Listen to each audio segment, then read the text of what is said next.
Olá, meu amigo e minha amiga da TV Pai Eterno. Está no ar o Ponto 3, momento em que buscamos 3 aspectos importantes de assuntos que fazem parte do nosso cotidiano. Um espaço para a informação e o aprofundamento aqui na TV Pai Eterno. E o nosso assunto hoje é o cuidado com a pessoa idosa. Homens e mulheres que devem ser para nós referências da memória de nossa sociedade, de experiências e aprendizados acumulados ao longo do tempo. No Brasil, segundo o IBGE, o envelhecimento da população tem sido rápido e intenso. Cerca de 14% da população tem mais de 60 anos de idade. E é importante que saibamos lidar com essa realidade, pois o cuidado com a pessoa idosa exige mudanças em nossa sociedade, seja na arquitetura, na organização do espaço público, mas também em nossas relações familiares e de trabalho. Então, hoje, vamos falar do cuidado com a pessoa idosa. E eu tenho a alegria de ter em conexão conosco o senhor Antônio Costa, que é o secretário nacional dos direitos da pessoa idosa e também presidente nacional dos direitos com a pessoa idosa, que fala conosco lá de Brasília. Antônio, seja bem-vindo aqui à TV Pai Eterno. Obrigado pela oportunidade de participar desse programa, nessa TV tão conceituada que é a TV Pai Eterno, e nesse tema tão empolgante que é o envelhecimento no nosso país. Estamos à disposição para responder às perguntas. Muito obrigado pela sua disponibilidade de estar conosco, também com a gente lá de Maceió, em Alagoas, o gerontólogo e ex-conselheiro do Conselho Nacional dos Direitos da Pessoa Idosa, o Crismédio Costa. Seja bem-vindo, Crismédio, aqui à TV Pai Eterno. Bom dia, irmão. Bom dia, secretário. É uma honra poder participar aqui desse espaço relevante para o envelhecimento humano no nosso Brasil. Cuidar é necessário, é um tema que deve permanentemente estar em nossa pauta, em nossas agendas, e aqui vamos partilhar o saber e o nosso compromisso com essa causa tão nobre. Exatamente. Muito obrigado a vocês que têm essa experiência e vão com certeza ajudar bastante nessa reflexão. Antes de começar a conversa, um recado importante para você que acompanha a programação da TV Pai Eterno. Reflexões como essa, os momentos de evangelização, de entretenimento que apresentamos aqui, são realizados graças ao patrocinador da TV Pai Eterno, que são quem? Os membros da Associação Filhos do Pai Eterno. Você que colabora com fidelidade, com pouco ou com muito, mas com fidelidade para que essa programação possa continuar no ar e também para que possamos construir a nova casa do Pai Eterno. Obrigado a você que faz com fidelidade esse compromisso de amor e fé. E se você ainda não faz parte e gosta de acompanhar a TV Pai Eterno, entre também para essa associação, Associação Filhos do Pai Eterno, essa família de amor.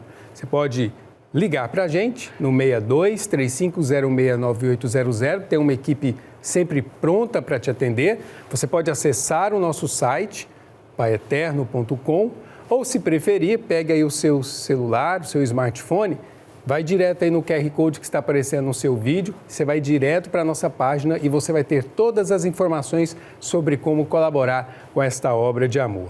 Desde já, Pai Eterno abençoe a sua família. Obrigado pela sua colaboração, sua participação conosco. Bom, os dados que eu vou apresentar agora são do IBGE, da Pesquisa Nacional por Amostra de Domicílios Contínua, a PNAD contínua. Confira esses números, veja que interessante. A população brasileira manteve a tendência de envelhecimento dos últimos anos e ganhou 4,8 milhões de idosos desde 2012. E ultrapassou a marca dos 30 milhões de pessoas nessa faixa etária no ano de 2017. A população idosa cresceu 18% em apenas 5 anos, o que faz esse grupo etário, então, cada vez mais representativo no Brasil. 56% dessa população idosa é formada por mulheres. E os impactos desse crescimento atingem as famílias, o serviço público de saúde e, claro, também atinge a economia do país. Antônio Costa, você que atualmente está aí atuando na Secretaria Nacional dos Direitos da Pessoa Idosa e conhece essa realidade, tem que ajudar na gestão dessa realidade. A sociedade brasileira está preparada para ter uma população idosa cada vez maior? Na verdade, desde o ano 2000, quando a Organização Mundial de Saúde já preconizava o aumento da população mundial, o nosso país, infelizmente, não se preparou ao longo desses tempos para receber o aumento da população. Então, hoje, nós estamos vivendo dentro de uma realidade de conseguir colocar em prática aquilo que já deveria ter sido feito há 2 décadas. E a partir do ano de 2019, quando efetivamente a Secretaria tomou um porte maior no Ministério da Mulher, da Família e Direitos Humanos, nós começamos a fazer um novo planejamento dentro dessa perspectiva que é a realidade do aumento desproporcional da população brasileira e, ao mesmo tempo, a falta de preparo do país nas 2 décadas para esse enfrentamento. Então, nós estamos ainda em fase, infelizmente, de um preparo para a nova realidade que estamos aí evidenciando.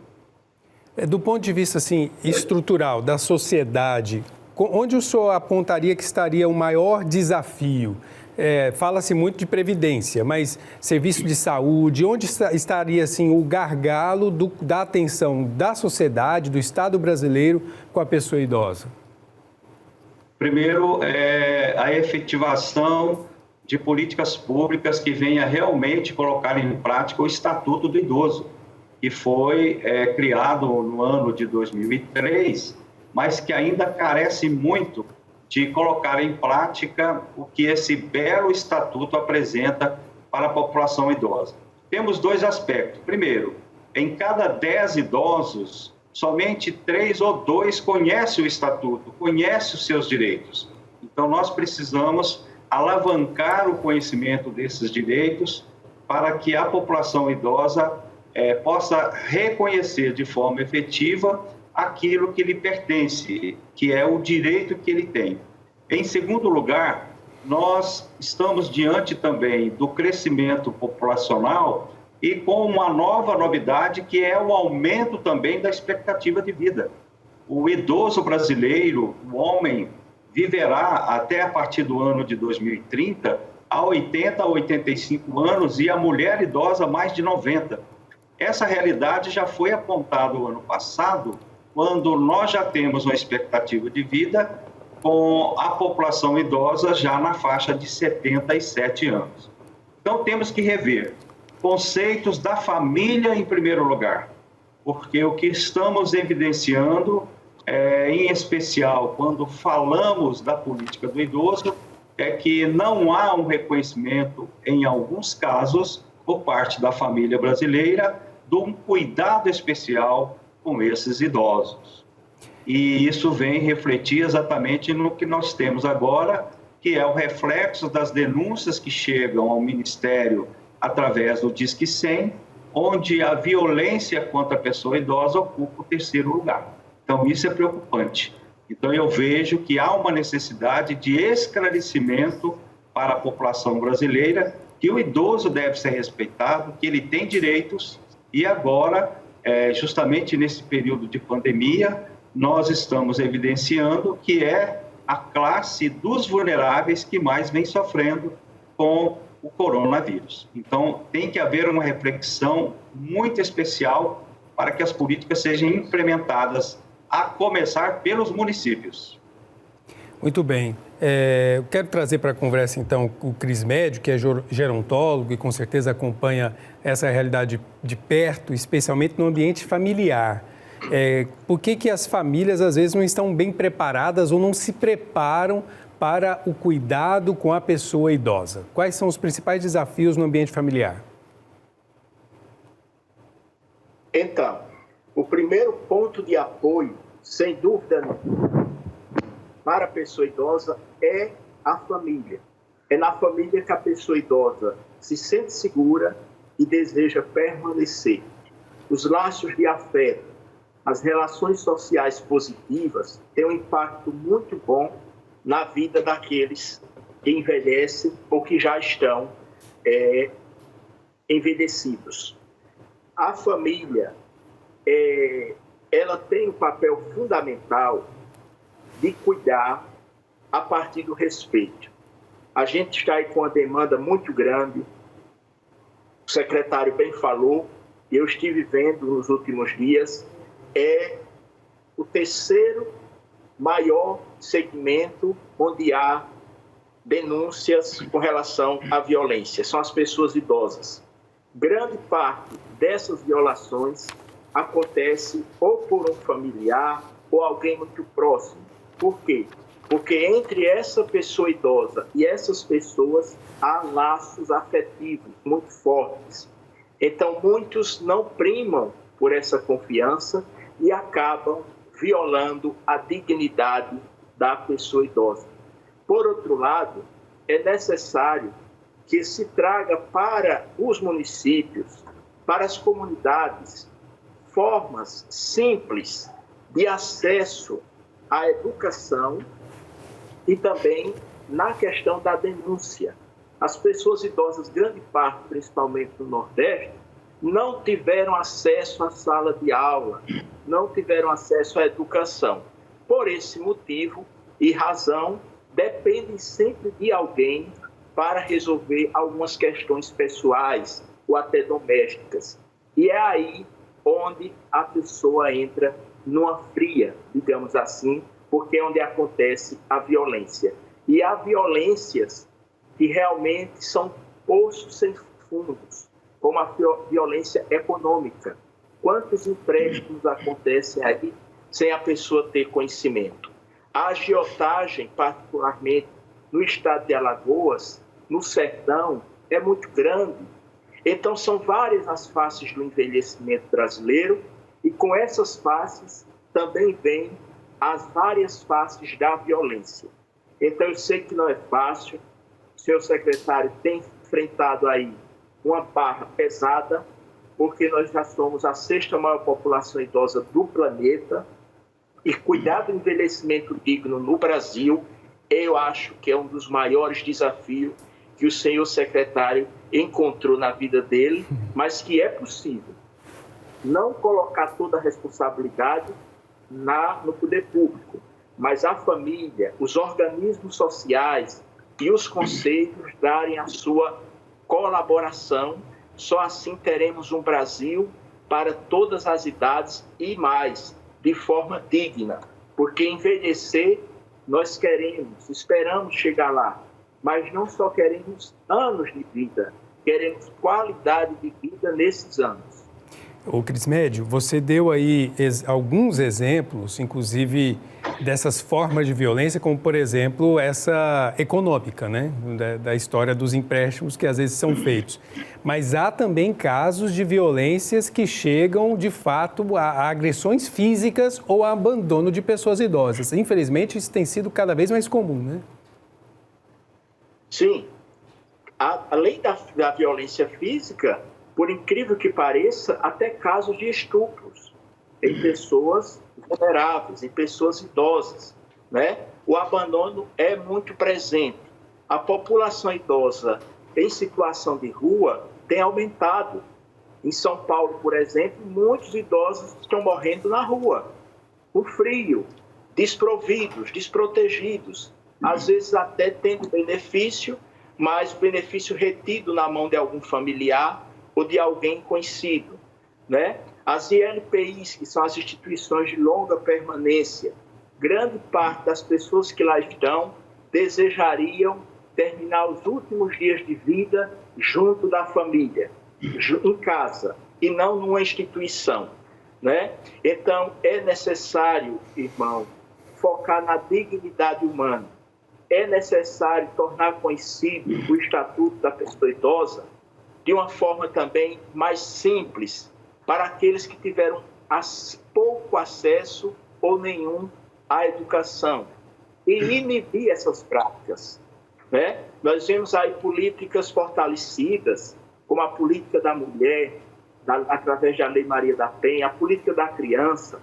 Então, para a pessoa idosa não pode ser diferente, até porque daqui para frente, qualquer espaço religioso, civil, qualquer instituição, seja ela qual for, o número de clientela será bem mais de idosos do que pessoas com menos de 60 anos. Então, é preparar o país, e já deveríamos ter feito isso, como bem falou o secretário Antônio, há 20 anos atrás, mas só agora que a pessoa idosa tem ganhado essa visibilidade, né? É uma pena que num período desse de Covid, mas ela está ganhando força e é uma área que deve ter efetivação de um cuidado continuado, né? Quando a gente fala em cuidado, a gente não fala só se referindo à saúde, mas à proteção social, à política de trabalho, a questão previdenciária e o suporte familiar.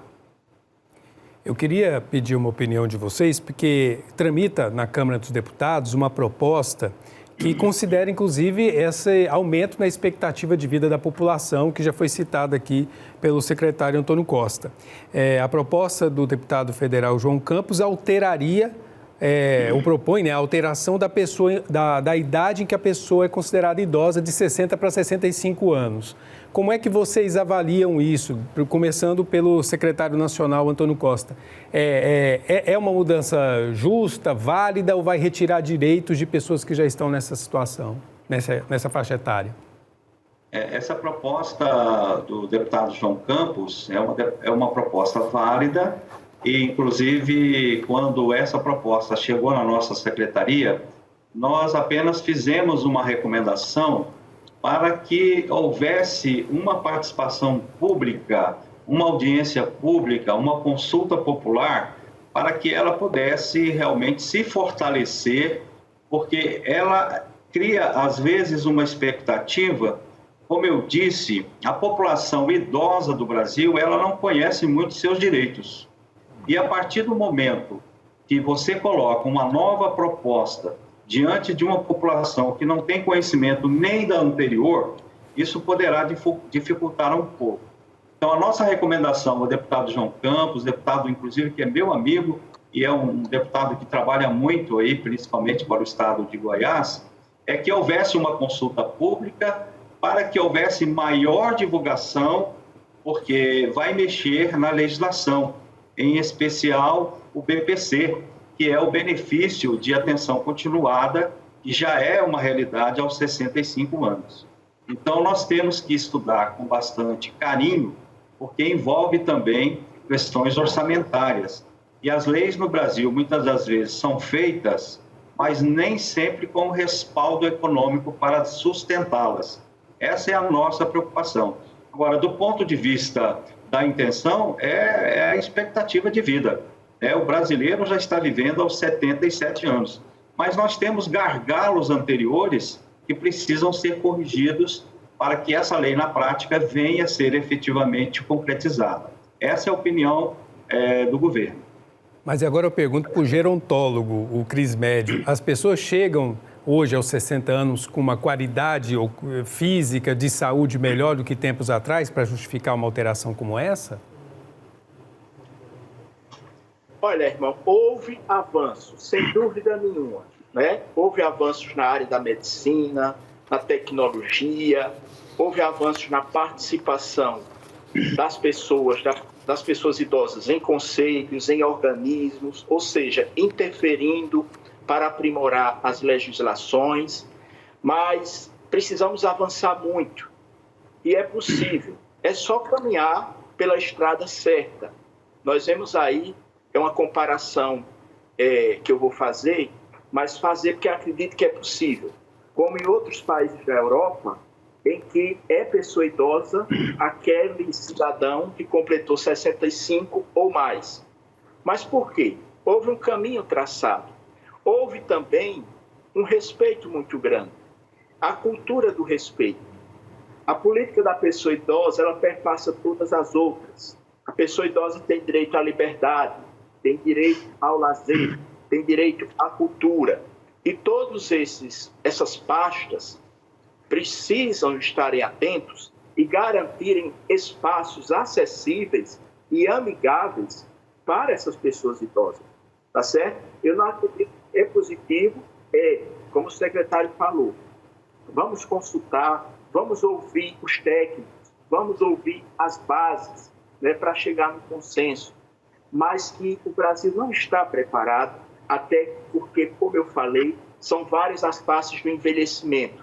Quem envelhece em Roraima é completamente diferente de quem envelhece em Santa Catarina. Quem envelhece em Alagoas é completamente diferente de quem envelhece no Acre. Então, há essa peculiaridade que é necessário se considerar. Mas eu acredito que, com o secretário Antônio, com esse olhar cuidadoso, respeitoso para a causa, é possível, sem dúvida, sim. Mas não é um processo para amanhã, né? Nós vamos passar por fases e debates ampliados para aprimorar esse discurso ou até mesmo esse projeto de lei. O senhor Antônio, como secretário nacional, falou agora há pouco da responsabilidade dos estados e municípios que precisam investir mais no cuidado com a pessoa idosa. Especialmente em que serviços estados e municípios devem investir ou que já fizeram e precisam investir mais agora?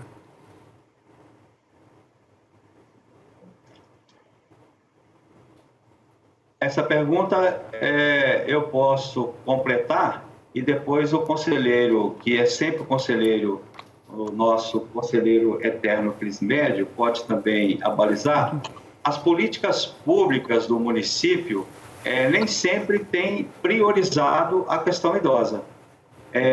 Haja visto que a maioria dos candidatos a prefeitos nem sempre apresentam nas suas propostas políticas públicas para a pessoa idosa.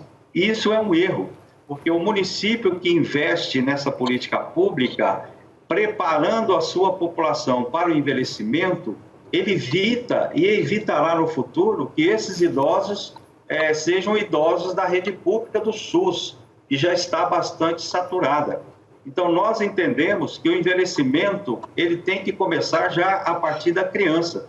A criança que é criada de forma saudável, o jovem que é criado de forma saudável, o adulto saudável, terá um envelhecimento saudável. Então, é isso que é o grande erro que ocorre hoje no nosso país. E eu dou como exemplo a falta de formação dos conselhos municipais de idosos no nosso país. Dos 5.000 e tantos municípios que nós temos, somente 2.400 municípios têm conselho municipal de idosos. E não chega nem à metade do número de municípios que o nosso país tem. E com isso não há como desenvolver através do Conselho uma política que possa proteger, que possa assegurar e que possa desenvolver no município, porque lá estão os idosos. E nós ficamos aí esse tempo todo esperando muitas coisas da União e hoje economicamente o nosso país, na federalização dos recursos, são poucos. Então, se a política começa no município, ele é fortalecido. Eu vejo exemplos de municípios que estão investindo fortemente nessa política e, com isso, os idosos estão evitando a rede pública, estão evitando medicamentos, estão evitando cuidados. Né? Então, o envelhecimento ele deve ser uma política essencial e até uma política de economia. Porque quando você investe na saúde do idoso, na parte do envelhecimento, você vai evitar que ele seja um doente no futuro que será cuidado pelo SUS. E isso traz um custo econômico enorme. Então, nós precisamos conscientizar os nossos prefeitos, os candidatos a prefeito, as câmaras de vereadores, da importância de ter políticas públicas municipais para que o município depois venha cobrar do Estado e o Estado venha cobrar da União. Esse é o nosso pensamento. O brasileiro, infelizmente, não se prepara para o envelhecimento. Haja visto que muitos esperam a idade de 65 anos para ter o benefício, quando poderia já ter um preparo melhor de uma juventude, de 40, 50, uma política de envelhecimento saudável que fizesse com que ele tivesse, no futuro, um envelhecimento mais tranquilo. E hoje a gente não tem isso na realidade do Brasil. Crismédio, enquanto gerontólogo, que orientações assim bem práticas e breves, por causa do nosso tempo aqui, a gente poderia falar para as famílias, para o cuidado, e mesmo sabendo da diversidade de famílias que nós temos, que às vezes não têm condições, às vezes até de residir ali com o idoso. Mas quais são as dicas fundamentais para cuidar bem da pessoa nessa fase da vida? Eu começaria pela Constituição Federal, que diz que os pais têm o dever de cuidar dos filhos na infância e os filhos de amparar os pais na velhice. Então, quando se fala em amparar, se fala em cuidar, em efetivar o respeito que deve ser inerente ao ser humano, né? Ou seja, incluir a pessoa, respeitar a fé ou credo religioso, é uma das coisas que muito me preocupa, porque tem pessoas que vivem uma fé e em determinada fase da vida, por imposição familiar, passam a vivenciar outra, contra a vontade. Se a pessoa gosta de lazer, se a pessoa gosta da cultura, vamos explorar o potencial. Porque, irmão, velhice não significa peso, nem negatividade. A gente precisa encarar de forma positiva o envelhecimento no país e explorar dentro das limitações o potencial que cada pessoa idosa traz. Quão grande é o benefício das famílias que assim fazem, que tratam bem, que respeitam, que escutam, que dão atenção. São ações dessa natureza que podem fazer a diferença, que podem inibir, porque se houvesse respeito, se houvesse cuidado, não seria necessário uma mobilização para criar o estatuto da pessoa idosa. Então, a família tem uma responsabilidade fundamental, porque essa responsabilidade ela vai refletir na comunidade e na sociedade. E aí nós vamos ter um envelhecimento digno do país. Muitas pessoas dizem, eu ainda não cheguei lá para lutar, mas não precisa chegar lá. Eu tenho 40 anos e quero chegar lá com dignidade, com a minha qualidade de vida preservada.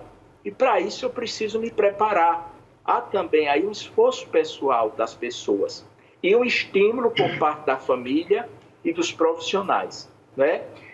O senhor secretário, quando fala, e eu vou falar porque eu acredito que o Conselho Municipal da Pessoa Idosa também cuida da dignidade, cuida dos direitos.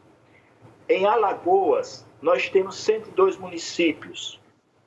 Apenas 24 possuem a lei de criação do Conselho Municipal dos Direitos da Pessoa Idosa. É preocupante. Quem é que vai interferir? Quem é que vai debater? Quem é que vai promover espaços sobre envelhecimento se naquele município não há o conselho? O conselho também é uma oportunidade, e os que já existem devem fazê-lo, de convocar as pessoas idosas para participar. É preciso andar junto, andar ao lado, porque eu luto como pesquisador, mas eu jamais vou sentir na pele o que uma pessoa idosa do campo sente, o que uma pessoa idosa que depende do transporte público sente na pele, né? Então é preciso essa unidade entre pesquisadores, poder público e sociedade para a gente mudar até essas faces da violência, ou então a gente colocar aí caminhos protetivos, né? Caminhos de valorização. Deixar de falar tanto em violência, em maltrato. Isso existe, mas como prevenir? Vamos transformar esses debates em palavras positivas. Já pensou se a gente tem um estatuto da pessoa idosa ilustrado, leve? Se a gente tem um vídeo institucional para ampliar a divulgação, para os conselhos, os municípios entenderem que é importante mobilizar a comunidade para criar o Conselho da Pessoa Idosa, né? Porque políticas públicas foram feitas para proteger o cidadão e a cidadã, né? Então, se fala em cuidado, se fala em educação, tem que falar em cultura, tem que falar em fé, tem que falar em todas as outras políticas, porque perpassa, né? A política do envelhecimento perpassa. Ok. nós percebemos aqui a importância não só de conhecer, mas também de respeitar os direitos da pessoa idosa, né? É uma responsabilidade da sociedade organizada, do poder público, também da iniciativa privada, que é também importante lembrar, né, que é um público que consome, que viaja, que investe também na sociedade. É preciso pensar nesse público, mas também pensar no ambiente familiar, pensar no cuidado com o idoso em casa. Por isso que nós abordamos esse tema aqui na TV Pai Eterno em respeito a você, idoso e idosa, que gosta tanto de acompanhar a nossa programação. E vamos pensar nisso, valorizar os laços familiares. Quem cuida é a família, é uma obrigação legal, nós escutamos aqui. E lembrar dessa palavra, cuidado. Cuidar da pessoa que tem mais experiência, que tem muito a nos ensinar, de quem lutou muito por nós, para nos criar, para nos trazer até o hoje da nossa história e aprender com eles, viu? Temos muito a aprender com as pessoas que estão nessa fase da vida. E cuidando bem de quem está idoso, nós também aprendemos a nos preparar para viver bem essa fase de nossa vida. Vamos nos preparar bem para viver a terceira idade. Eu quero agradecer aqui a presença do secretário nacional dos Direitos da Pessoa Idosa e presidente nacional do Conselho, o Antônio Costa. Muito obrigado pela sua contribuição aqui na TV Pai Eterno e boa luta aí garantindo os direitos às pessoas idosas. Muito obrigado, Antônio. Eu que agradeço a oportunidade. Um grande abraço aí ao conselheiro Cris Médio, a vocês da TV Pai Eterno e sempre à disposição no que for possível. Estaremos sempre às ordens aí para comunicar com essa comunidade maravilhosa aí da TV Pai Eterno. Um grande abraço e até a próxima oportunidade. Muito obrigado a você e agradeço também ao Cris Médio, que assim como o Antônio, me parece apaixonado por esse tema e com certeza isso nos inspira também a continuar a refletir esse assunto. Cris Médio Costa, gerontólogo, ex-conselheiro ou eterno conselheiro nacional da pessoa idosa. Muito obrigado por sua participação. Eu que agradeço à TV Pai Eterno, cumprimento o presidente e secretário nacional Antônio, tenho acompanhado de perto a luta dele, sei que não é fácil, mas estamos todos juntos, no mesmo barco, indo para o mesmo rumo. E deixo aqui a minha mensagem, que é uma frase de João Paulo II, poucos meses antes de sua morte. São João Paulo II disse o seguinte, que cada comunidade acompanhe com atenção amorosa todos os que envelhecem. Esse é o nosso desejo e que nenhuma pessoa idosa fique fora do nosso respeito e do nosso cuidado. Até a próxima, se Deus quiser, e a população idosa brasileira agradece esse espaço para aprender mais e conhecer melhor os seus direitos garantidos. Muito obrigado pelas palavras, pela mensagem, pelo trabalho de vocês. E obrigado a você que nos acompanhou até aqui no Ponto 3. Até a próxima.